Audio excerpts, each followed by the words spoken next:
Gargaaruun nan danda'a.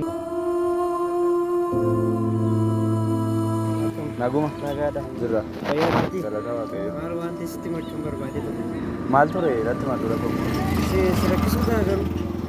Rakkinan qabu garuu wantuma baay'ee na rakkifne yoo ta'e.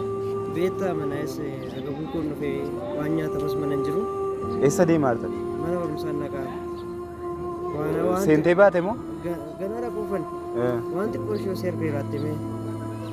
Buskuutiin mallee nyaatee garaa.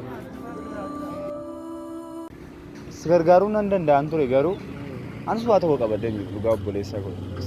Gargaaruu jibbee osoo hin taane beektamni yaada yeroo kana namni tokko illee waan namni waa baatee deemu jira deeyyaadha. Garuu immoo naaf jabaadhu hunda caalayyuu atis barumsa keetti cimtee itti fufuu ni qabdaani.